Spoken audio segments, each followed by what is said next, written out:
Hello, welcome back to my channel, Christian Faith and Fiction. My name's Lou, and today I thought I would chat with you about how I rate books.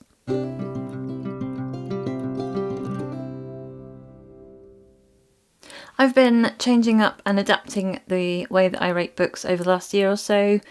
I rate books on Goodreads, I do on my blog, sometimes on Instagram, obviously on here, on YouTube I do reviews and ratings, and occasionally on Amazon if I really like a book and I think it's worthwhile telling other people. I used to just use the Goodreads system, which is a 5-star rating system out of 5, and I still obviously use that on their site, but I got a little bit frustrated with how simplistic it was. I'm finding that I was wanting to use half stars and then quarter stars and 3/4, and it was getting a bit messy.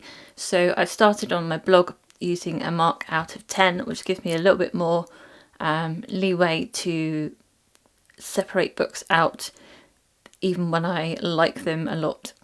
And then more recently I have been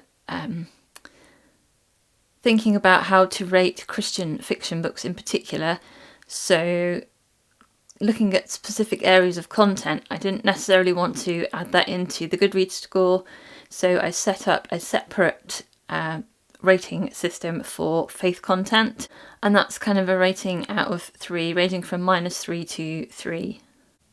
I'm not a professional book reviewer. I don't do paid reviews, I don't do trade reviews. I also don't take unsolicited books for review. I get quite a few requests for that, but I just don't have the energy to do that kind of thing.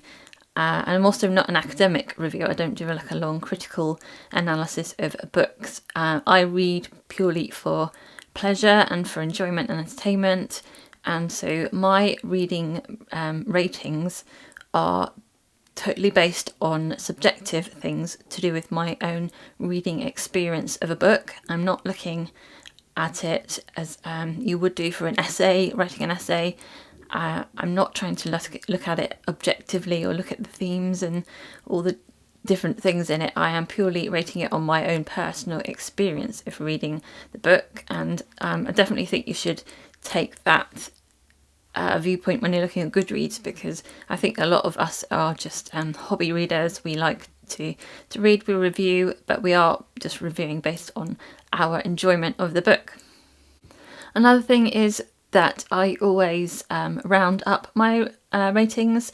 So when I'm transferring my blog ratings to Goodreads, if it's like a 9 out of 10, I will always round it up to a 5-star. That's because I studied maths up until I was 18, and I've got it ground into me that, you know, 0.5 and above is always rounded up, and anything below 0.5 is always rounded down, and that is burnt into my soul. It is something that's in me, so I will always work the numbers that way.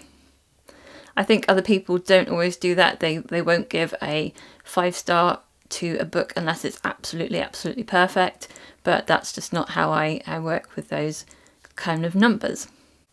When you're looking at something like Goodreads to give you an indication of how good a book is, it can be really useful, but sometimes it can be a bit skewed if a book is a kind of love-hate book. So a 3-star book might be something that's very mediocre, that everybody's rating 3 stars, but it could also be that they've ended up with a 3-star average rating if a lot of people are giving it 5 stars and a lot of people are giving it 2 stars. So you might be one of the people that really love that book, and yet it's been rated as something kind of in the middle. So it's always worth just having a little look at the spread of ratings, not just the average number. So how I rate my story ratings, a 10 out of 10 book would be something that I enjoyed every minute of. There was not a minute when I was bored. I loved the characters, I loved the story and the plot, and the setting. Everything kind of clicked together for me and made it a really enjoyable read that I would read happily again. If there's just 1 or 2 things that I didn't like so much, just little bits and pieces here and there, I might give it a 9 out of 10. If the book is missing something a bit bigger, say for instance there's a couple of scenes where I got bored, or I don't like one of the characters so much, but I still enjoyed the story as a whole, I would give it a 7 or an 8, which would then transfer to being a 4-star on Goodreads. A 5 or a 6 out of 10 or a 3-star on Goodreads would be like a mediocre book for me. So it was interesting enough that I finished the book, but it wasn't the sort of book I would read again, and maybe there was, quite a few things that just weren't working for me. Maybe I got bored for quite a longer period of time, or it just didn't add up for me. It was just a kind of meh kind of book. Then I would give it that sort of rating. I reserve the score of 3 or 4 out of 10 or a 2-star for badly written books.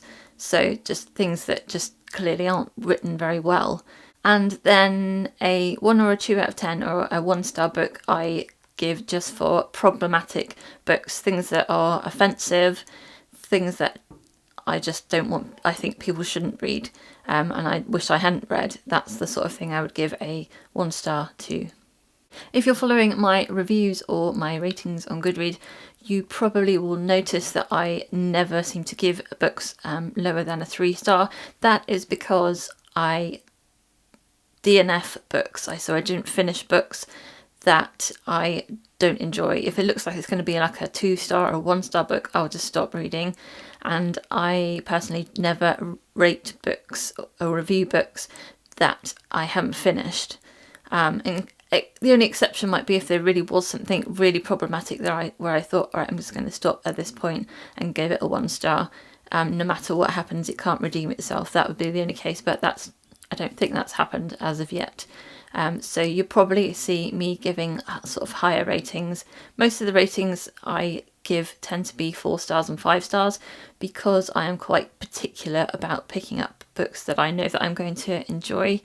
And if it doesn't sound interesting from the start, from the synopsis, I won't be picking it up. I don't buy lots of used books on the hope that they might be any good. I tend to do quite a lot of homework beforehand before I spend any money, and we don't have so many the type of books that I read in our library, so that's why you might see my ratings as being higher than some other people's.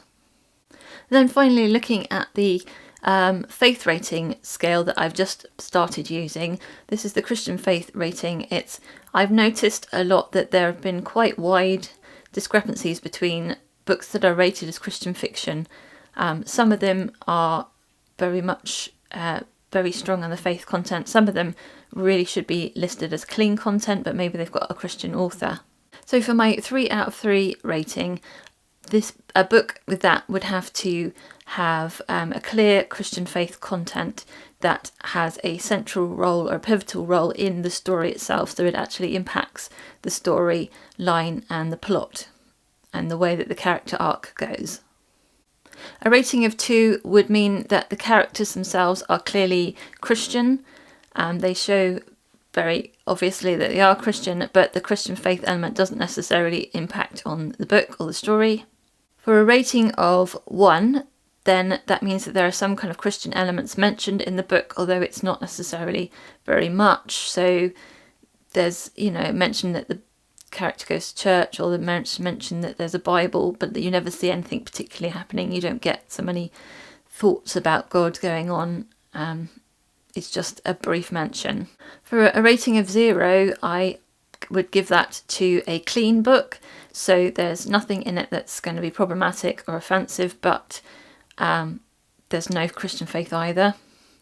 So the morals might be Christian friendly, but the faith content itself is not there.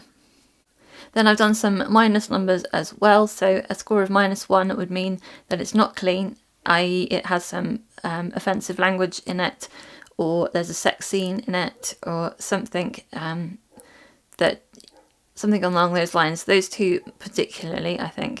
A score of -2 would be for a book that has problematic elements in it. So things that are encouraging behaviours which would be not Christian, and a worldview that is definitely not promoting a worldview that's definitely not Christian. And then finally, a -3 score I would give to a book that is actively offensive and anti-Christian. So something that is blasphemous and trying to stop people from having a faith. Something that I would say I really want to avoid completely.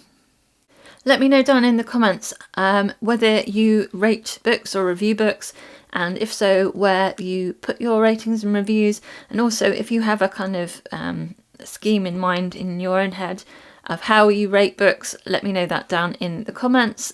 I hope that you found something useful in this video. If you did, please give it a like and subscribe if you want to see more videos about Christian fiction. Thank you so much for watching, and I hope you have a really great reading week. Until next time, God bless. Bye.